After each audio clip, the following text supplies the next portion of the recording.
ही कथा सत्य घटनांपासून प्रेरित आहे. या कथेतील पात्रांची नावे आणि गावाचे नाव बदलण्यात आले आहे. कोणत्याही व्यक्ती, धर्म किंवा जातीला दुखवण्याचा हेतू नाही आहे. चला कथेला सुरुवात करूयात. जवळजवळ 15 ते 20 वर्षांपूर्वीची गोष्ट आहे. तो काळ स्मार्टफोनचा नव्हता. रात्रभर कारखान्यात शिफ्ट करून दमलेला शेखर आपल्या जुनाट ट्रॅक्टरवरून एकटाच घरी निघाला होता. आज आकाशात चंद्र अस्पष्ट रूपात होता आणि वातावरणात एक विचित्र शांतता पसरली होती. आसपास कोणतीही हालचाल होत नव्हती. फक्त शेखरच्या ट्रॅक्टरचा गोंगाट आणि दूरवर जंगलातून येणाऱ्या विचित्र पक्ष्यांचे आवाज येत होते.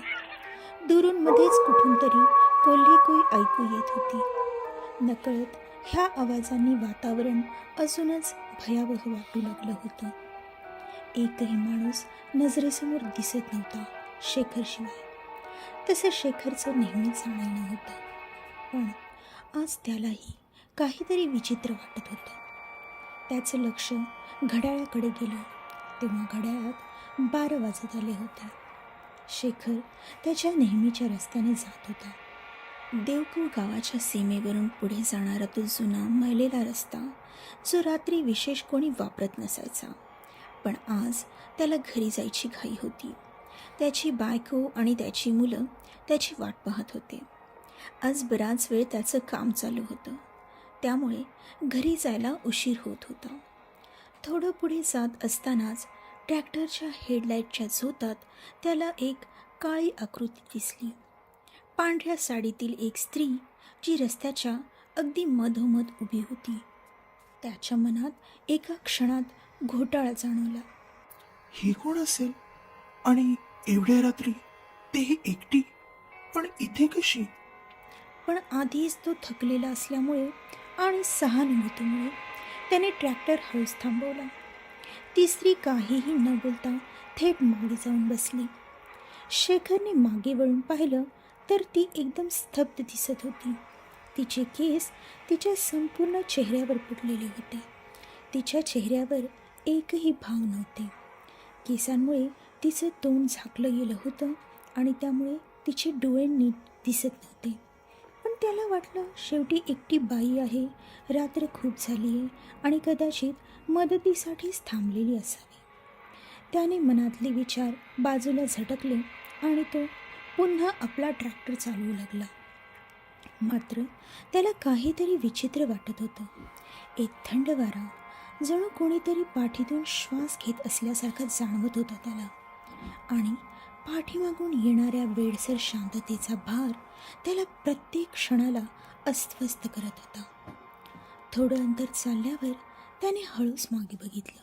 इथं कुठं जायचं आहे का तुम्हाला? त्याने अडखळत विचारलं. पण तिने काहीच उत्तर दिलं नाही आणि त्याच्याकडे पाहिलंही नाही. त्याने थोडा वेळ तिच्या उत्तराची वाट बघितली आणि मग पुन्हा आपलं ट्रॅक्टर चालवण्याचं काम करू लागलं. मग अचानक काही अंतर पुढे गेल्यावर ती स्त्री एकदम म्हणाली, "इथे बाजूला थांबवा, माझं ठिकाण आलं."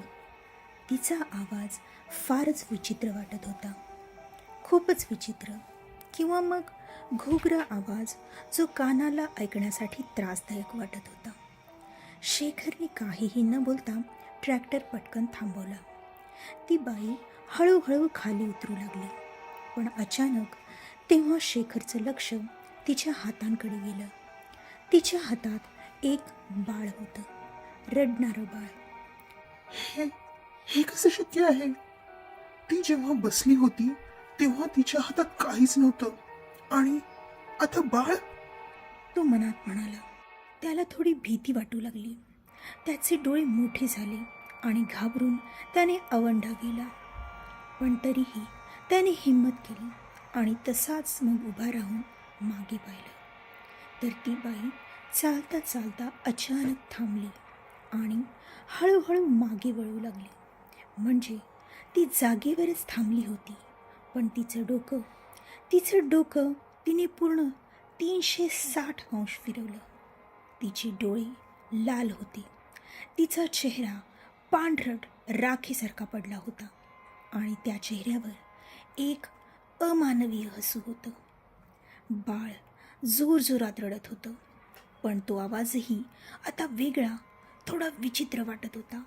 मानवी नाही, काहीतरी वेगळंच. शेखरने भीतीने किंचाळण्याचा प्रयत्न केला, पण त्याचा आवाजच बाहेर पडत नव्हता. त्याचं शरीर गोठलं गेलं आणि काही काळाच्या आतच क्षणात तो तिथेच बेशुद्ध पडला. सकाळ झाली. श्याम, गावातला एक तरुण मोटरसायकलवरून जात होता, तर रस्त्याच्या मधोमध त्याला ट्रॅक्टर अडवलेला दिसला आणि त्याच्यावर कोणी पडलेला. त्याने नीट निरखून पाहिलं आणि त्याचे हावभाव एकदम बदलले. शेखर! तो धावत गेला, त्याला हलवू लागला, पण शेखर डोळे उघडत नव्हता. त्याच्या अंगाला स्पर्श होताच श्यामने झटकन हात मागे घेतला. अरे बापरे, अंग तापानं जळतंय. त्याने घाईघाईने गावात फोन केला. काही गावकरी आले. मग लगेच शेखरला तातडीनं गावातल्या छोट्या क्लिनिकमध्ये नेलं गेलं.